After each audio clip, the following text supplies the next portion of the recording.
এই যে চুড়ি চুড়ি লাল চুড়ি পরাইতে হবে সালাউদ্দিনকে। হু আর ইউ যে আপনি আমাকে বলার জন্য যে আমি কয়জন সহকারে যাব?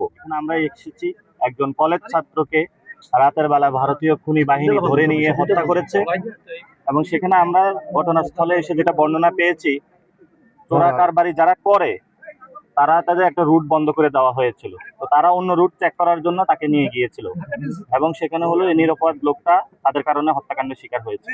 আমরা এই বক্তব্য হলো ওনাদের ফ্যামিলি থেকে পেয়েছি।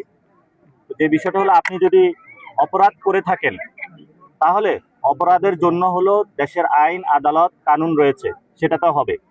আর যদি আপনি কোনো অপরাধও করে থাকেন, ডিরেক্ট গিয়ে যদি আপনাকে কেউ খুন করা হয়, তাহলে বোঝা যাচ্ছে বাংলাদেশে কোনো আইন বিচার আদালত এবং ভারতেও কোনো বিচার আদালত বলে কোনো কিছু নাই। এই জন্য আমরা সরকারকে আহ্বান জানাবো, যদি অতি দ্রুত সীমান্ত হত্যার উদ্যোগ নিন, বন্ধের উদ্যোগ নিন, এবং যে শহীদ ফ্যামিলিগুলো রয়েছে সীমান্তে সেগুলোর সাথে সাক্ষাৎ করুন।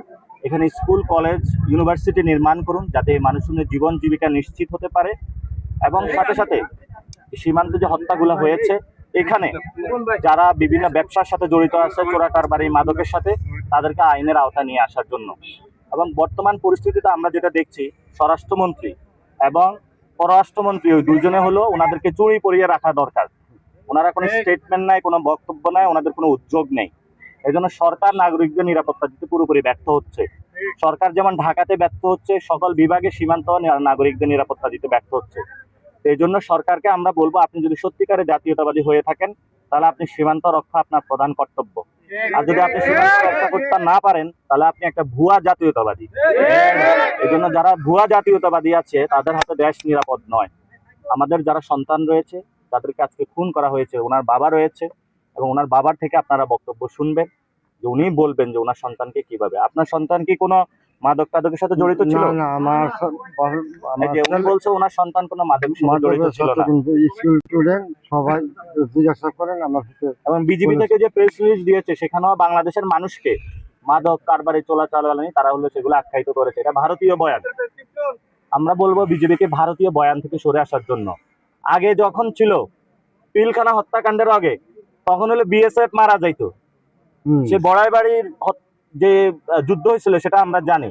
এখন হলো পিলখানা হত্যাকাণ্ডের পরে এই বাহিনী মেরুদণ্ড ভেঙে দেওয়া হয়েছে। আমরা আশা করব এই বাহিনীকে নতুন করে পুনর্গঠনের জন্য এবং নতুন উপযুক্ত ট্রেনিং এর মধ্য দিয়ে সীমান্তকে রক্ষা করার জন্য।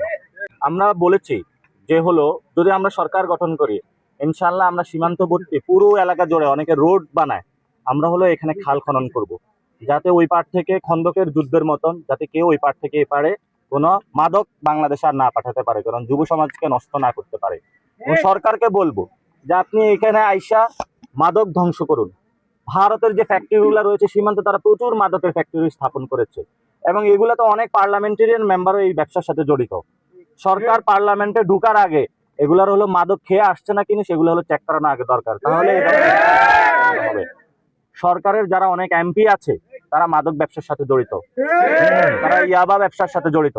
বাংলাদেশে তাহলে ঢাকাতে ইয়াবা পাওয়া যায় কেন? পোলাপানের কাছে গাঞ্জা পাওয়া যায় কেন? পেন্সিডিল পাওয়া যায় কেন? সরকারের যারা এমপি আছে, স্বরাষ্ট্র বিভাগ আছে, তাহলে তারাও এটার সাথে জড়িত আছে। এই জন্য সালাউদ্দিনকে হলো জবাবদিহিতার আওতায় আনতে হবে। উনি হলো নার্কোটিক্সের সাথে জড়িত আছে, নাহলে বাংলাদেশে নার্কোটিক্স আসে কিভাবে, সেটা আমাদের প্রশ্ন। আমরা বলেছি যদি সীমান্ত হত্যা আরো বাড়ে, সরকার যদি উদ্যোগ না নিতে পারে, আমরা সীমান্তের দিকে লং মার্চ দিব ইনশাল্লাহ, বাংলাদেশের সবাইকে নিয়ে দেখবো আমাদের কে ঠেকায় তারা। এবং সরকারকে বলবো এর আগে আপনারা উদ্যোগ গ্রহণ করুন, যাতে আপনারা সীমান্ত হত্যা কমিয়ে নিয়ে আসতে পারেন। এবং কয়েকদিন আগে একজন সাংবাদিককে খুন করা হয়েছে, এখানে সাংবাদিকও নিরাপদ না, স্কুল কলেজ ছাত্র নিরাপদ না, কোনো নাগরিক নিরাপদ না, তাহলে বাংলাদেশের মানুষ কোথায় নিরাপদ? এটা সরকারের কাছে প্রশ্ন আমাদের। আমি আজকে আসার পথে অনেক জায়গায় আমাকে বাধা দান করা হয়েছে, আপনি 3 জন যাইতে পারবেন, 4 জন যাইতে পারবেন। আমি তো বাংলাদেশে দাঁড়িয়ে আছি, আমার যেটা ইচ্ছা সেটা আমি ঘুরবো, যেটা ইচ্ছা সেটা আমি যাব। হু আর ইউ যে আপনি আমাকে বলার জন্য যে আমি কয়জন সহকারে যাব? কালকে রাত্রে থেকে আমাদের ডিস্টার্ব করতেছে, স্বরাষ্ট্র মন্ত্রণালয় থেকে। এই যে চুড়ি চুড়ি লাল চুড়ি পরাইতে হবে সালাউদ্দিনকে, সীমান্ত বুঝে না, সীমান্তে যে হত্যা হয় সার্বভৌমত্ব বুঝে না, জাতীয়তাবাদ বুঝে না, শুধু সংবিধান বুঝে। এগুলো হলো ভুয়া সাংবিধানিক, এগুলো হলো ভুয়া জাতীয়তাবাদী। এই জন্য তাদেরকে বলবো বাংলাদেশের পক্ষে আসুন দ্রুত।